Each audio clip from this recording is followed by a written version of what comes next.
En el 95, yo me integro en el 2000, no, en el 1999, porque todavía no, 2000 no. En el 1995 se crea una organización que se llama Expresión Cultural Mijasham, y lo crea un hombre que es igual de mi comunidad. Él en algún momento fue trabajador del hogar, pero lo que hacían eran encuentros culturales con otras comunidades aquí mismo, mostrando la forma de vida de las comunidades aquí en la ciudad, desde la danza, desde la comida, desde los pensamientos y todo. En el 99 cambian sus objetivos y se enfocan a las trabajadoras del hogar, y es cuando yo me integro. O sea, ya estaba en la ciudad, pero no me integré antes porque ellos también hacían presentaciones de danzas, ensayaban en el Metro Colegio Militar, por ejemplo. Y yo no acudía a las danzas, sino que posterior a eso a mí me pregunta este compañero y me dice, ¿qué te gustaría aprender para hacer mejor tu trabajo? Y por lógica pues era la lavada, la planchada, selección de ropa, por ejemplo, separar la ropa por textura, la cocina, que era así como que me era muy difícil hacerlo, ¿no? Entonces se abre, ellos ven la forma de cómo consiguen un espacio que es el CECATI 166, o no, es el CECATI 66 me parece, que es en la Colonia del Valle. Ellos abren sus espacios los domingos, nos reunimos con el profesor José Arellano, que era la red de formación de adultos, él estaba ahí trabajando, y él también le interesa el tema de las trabajadoras del hogar indígenas, junto con Pedro González, que es el compañero Mije. Se empiezan como a ver esta forma. Entonces ese día nos presentamos, vimos cómo íbamos a trabajar, qué era con el tema con el que íbamos a empezar primero, y era mucho como la necesidad de la cocina. Fuimos a algunas compañeras, ya sabes, ya empezamos un domingo siguiente, ya conocimos a la maestra de cocina, que era la maestra Lucy, que es la maestra Lucy, que estaba trabajando en el CECATI, ya de por sí, ella era trabajadora del CECATI, pero los domingos tenía que ir a darnos clases de cocina, ¿no? Y al principio nos cuesta trabajo porque en este sentido de lunes a sábado estamos en una casa encerradas. Para salir el domingo y en vez de irnos a dar una vuelta, a comprar las cosas, era volvernos a encerrar en un lugar donde por lógica sí íbamos a aprender otras cosas, pero era finalmente un encierro, ¿no? Pero nos sirve porque aparte de conocer que no éramos las únicas que estábamos padeciendo o sufriendo situaciones de discriminación, sino que escuchábamos las experiencias de las demás compañeras y dijimos, pues no somos las únicas, ¿no? Y el hecho de conocer otras mujeres, de saber cómo estaban enfrentando la situación, nos ayudó mucho. Entonces a mí me interesa más el tema, aparte de la capacitación de cocina, primeros auxilios, cuidado de niños, lavado, planchado, selección de ropa, cuentas, todo eso lo vimos en el CECATI. O sea, en este caso, Pedro González, el profesor José Arellano, eran los encargados de buscarnos personas para que nos dieran ciertos temas, ¿no? Por ejemplo, cuando quisimos saber cómo funciona la luz, cómo funciona la electricidad, por ejemplo, nos llevaron al Museo de Antropología, que para mí fue como la primera vez conocer un museo. Entonces vimos cómo nacen los bebés y todas esas cosas, ¿no? Que a lo mejor para nosotros era novedoso. Y eran de los temas de mito, como decía. Ajá, esta parte, ¿no?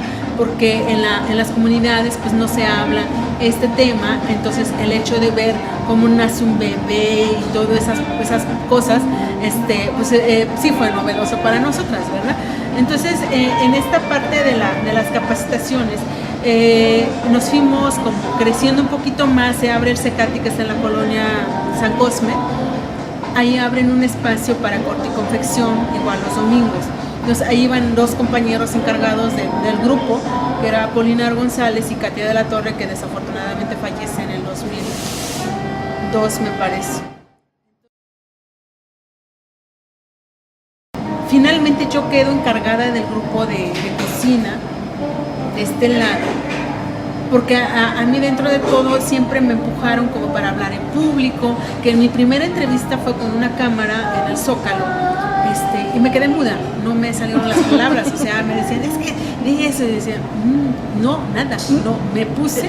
La atención ante estar, así como dicen, frente a la cámara. Sí, me bloqueé, me olvidé de todo. Entonces, pero me seguían empujando, ¿no? Cuando fue la primera exposición gastronómica, que vinieron varias autoridades para nosotras, para que vean que nosotras las trabajadoras del hogar podíamos hacer platillos excelentes, a mí también me empujaron a hablar y como que fui perdiendo más el miedo, ¿no? Entonces finalmente me dejan como a cargo de ese grupo, y eran los sábados donde nos reuníamos en un espacio en el centro de Coyoacán. Ahí teníamos una persona que también estaba muy pegada a nosotras, entonces nos abría el espacio y platicábamos cómo nos va, como qué problemas tiene el grupo, qué le falta, qué esto, qué lo otro.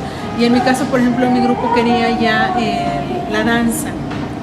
Después de la danza metemos primaria y secundaria con el INEA.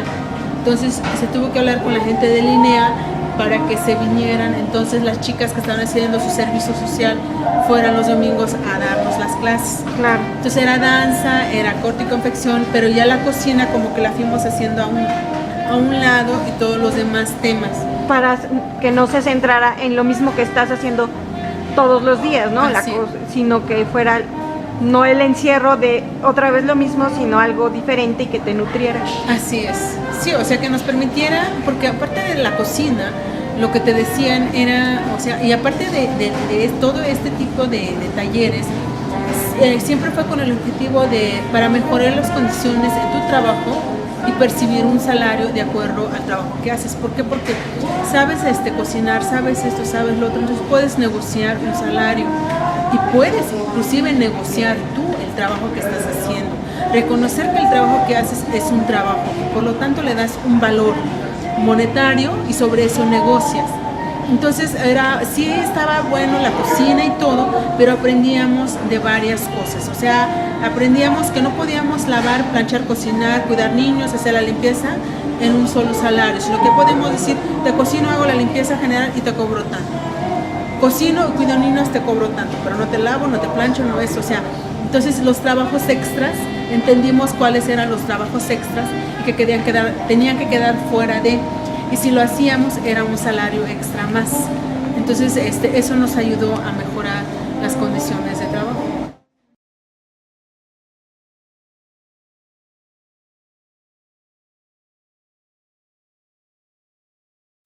Existen casos desde despidos injustificadas, donde la trabajadora del hogar puede llevar ya 40, 50 años y la despiden, porque el argumento de ellas es que ya no sirve igual una trabajadora joven a una trabajadora ya grande, ya no rinde lo mismo, ¿no? Y pasa cuando la trabajadora en este caso desconoce cuáles son sus derechos, se va con las manos vacías. Mucha explotación de mucho trabajo, explotación en cuestiones del horario, y cuando son de planta es más la explotación porque tienen que estar al servicio del empleador, si lo podemos ver así, casi las 24 horas, hasta que llegue el último integrante de la familia, donde hay que abrir el garage, hay que cerrarlo, hay que darle de cenar al joven, a la señorita de la casa, y entonces uno se puede ir a dormir. Existe la discriminación en cuestiones del salario, cuando el salario es mínimo. Hay compañeras ahorita que están ganando 1,000 pesos, 800 pesos mensuales trabajando de planta, con el argumento de que vives aquí, comes aquí, no pagas luz, no pagas renta, no pagas esto, no pagas lo otro, pero existe la explotación laboral. Entonces no haces eso, pero hago yo o sea, que trabajes hasta donde alcances, porque la idea o el pensamiento de la gente de la ciudad es que nosotras venimos de una comunidad donde el trabajo es duro para las mujeres. Entonces, llegar a la ciudad y hacer esto para nosotras no es nada. Una empleadora casi no te puede ver que te sientas 5 minutos. Siempre está buscando qué te va a poder hacer. No le gusta que te sientes. Tu hora de comida no son como los demás trabajadores. Ahí si puedes en 10 minutos tienes que comer todo, porque ya hay que irnos, hay que cuidar el niño, y vas a ir conmigo, ¿no? En cuestiones de las salidas, por ejemplo, que en el caso de cuando son de planta, salen los domingos en la mañana, tienen que dejar el desayuno hecho. Cuando regresan, tienen que terminar de lavar todos los trastes de la familia, que a lo mejor tuvieron visitas y todos invitados, hay que lavar todos los trastes. Entonces no hay un día libre para la trabajadora del hogar. Entonces, está la discriminación en cuestiones de la lengua, en donde tienen prohibido hablar su lengua. Está la situación de que ellas quieren seguir estudiando y no está la posibilidad de que lo hagan. Porque no hay tiempo. No hay tiempo, es lo que te digo, o sea, no hay tiempo, entonces no lo hacen. Ahora, los domingos salen y muchas de ellas quisieran estudiar, pero también el gobierno cierra sus escuelas los viernes. Entonces, los domingos, pues hay una población mayoritaria, si lo pueden ver aquí, de mujeres indígenas que quisieran estudiar. Y no se puede. Están las escuelas fantasmas que te sacan dinero por donde pueden, que te piden todos tus papeles y al final te dejan sin tus papeles y al final no terminas, porque a veces ya ni terminas de pagar la colegiatura porque tienes que mandar a tu comunidad cierta cantidad de dinero para ayudar a la familia. Entonces no puedes estar costeando las dos cosas y luego el salario es pésimo, bueno, sales pésimo. O sea, el trabajo del hogar, como nosotros lo hemos visto, es un trabajo decente, Claro. que lo consideran indecente. La sociedad lo ve así como el peor trabajo del mundo, ¿no? Para las trabajadoras del hogar indígenas, a veces sí se puede volver un trabajo indecente, por todo este mito de que es el trabajo que lo realizamos somos las mujeres pobres, las mujeres indígenas, las que no podemos tener acceso a algo más que el trabajo del hogar. Entonces nacemos sabiendo el que hacer en una casa. Esa es la ideología, es que nosotras traemos los genes de hacer esto. Entonces cuando pasa esta idea, a veces nos lo creemos tanto y lo volvemos un trabajo indigno. Y al volverlo un trabajo indigno, no cobras por lo que haces, sino lo que te quiera dar la empleadora. Una vez que tú valoras que este es un trabajo, porque todos los días tienes que estar sacudiendo, trapeando, barriendo, limpiando, haciendo y todo eso, lavando, planchando, es cuando tú le das valor y puedes decir, bueno, yo hago esto pero cobro todo. Actualmente las compañeras que tenemos son mujeres que ya no lavan, no planchan, puro aseo general, planchan, lavan, pero cobran tanto. Ya no es ya no son mujeres como dice que una empleadora le dice, oye, me sacas la basura y me puedes ir a comprar un tamal. Y ella le dijo, no señora, usted no me contrató para yo ir a comprar un tamal, usted me contrató para hacer su quehacer en su casa, y es lo que estoy haciendo, y no voy a ir por su tamal. Pues es que, o sea, una empleadora cuando rompe el silencio y dice, pone límites, es cuando es una empleada que es empoderada, que ya conoce sus derechos, que ya no se va a dejar tan fácilmente y va a negociar su trabajo, su salario, y ya negocia el tiempo. Yo llego, hago, una vez termino y me voy, ya sean 3, 4 horas por lo que yo vengo a hacer y me voy, pero no hago trabajos extras, no hago esto, no hago lo otro. Entonces actualmente las trabajadoras, la mayoría que nosotras tenemos son mujeres de entrada por salida y trabajan por horas, no todo el día.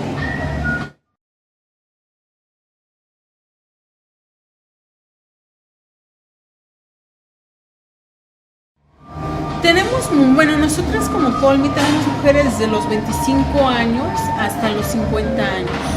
O sea, varía mucho. Hasta la fecha no tenemos el placer de conocer que digan yo soy trabajadora del hogar.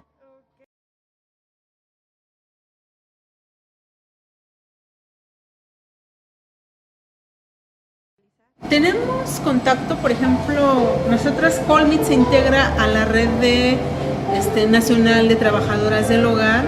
Hace como 3 años nosotras nos integramos, que está conformada desde compañeras de Chiapas, de Guerrero, de Cuernavaca y del DF. Perdón, esta organización, ¿tú sabes quién la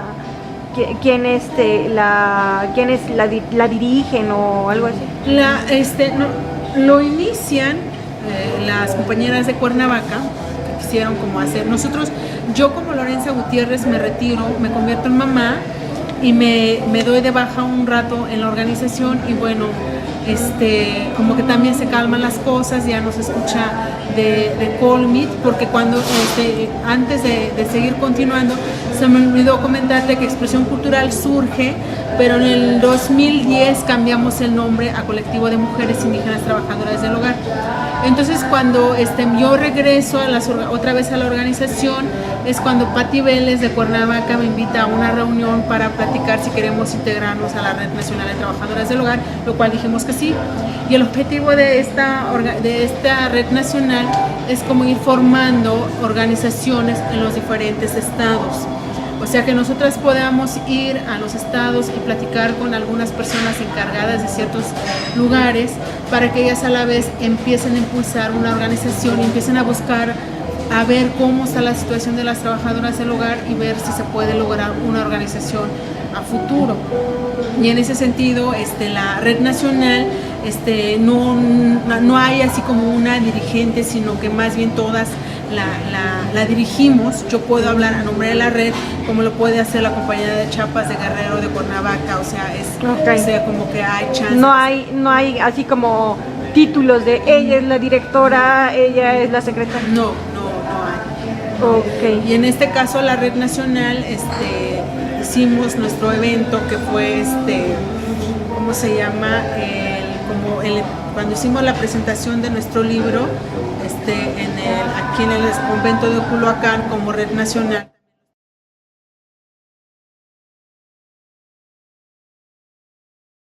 Nosotros hemos hecho tres publicaciones de libros. Uno es que se llama Entre Muros, que está en la página de Colmit o está en el blog de Colmit, donde habla de 4 historias de 4 mujeres indígenas hablantes en 4 lenguas indígenas y hablan toda la situación de discriminación, donde una, por ejemplo, la golpearon, las otras son humillaciones, y bueno, ahí creo que la historia de ellas 4, que son nada más 4 mujeres, en la historia es impactante. Bueno, a nuestra manera de ver es terrible, ¿no? Donde la violencia llegó físicamente, ya no fue verbal, sino que fue física, ¿no? Está otro libro que es La memoria del encuentro que hicimos, donde hablamos del convenio 189 junto con la recomendación de 101. ¿De dónde son estas? Ese es aquí, lo hizo Colmit. Pero la recomendación Eso es adoptado ante la OIT, donde el tema de las trabajadoras del hogar por fin llega. Okay. Se crea el convenio 189 y ahora los países lo tienen que ratificar. México es uno de los que de plano creo que no le interesa ratificar este convenio. Ya se habló con ciertos diputados, con Navarrete, por ejemplo, él dijo, no, sí, lo vamos a ratificar y no sé qué, y no sé cuánto, pero bueno, o sea, él dio su discurso bien bonito ante los medios y nunca más se volvió a acordar de nosotras, ¿no? Entonces, hemos querido, o sea, por eso es un poco esta difusión de los derechos de las trabajadoras, que son más de 2 millones en México, que nos convendría el convenio 189, que nos, pues ya dejaríamos estar como en el anonimato, por ejemplo, ¿no? Pero pues no, con nuestro gobierno no hay chance. Entonces, ese libro habla sobre eso, más dar parte del convenio 169 de los pueblos indígenas, de cómo se puede vincular estos convenios, por ejemplo.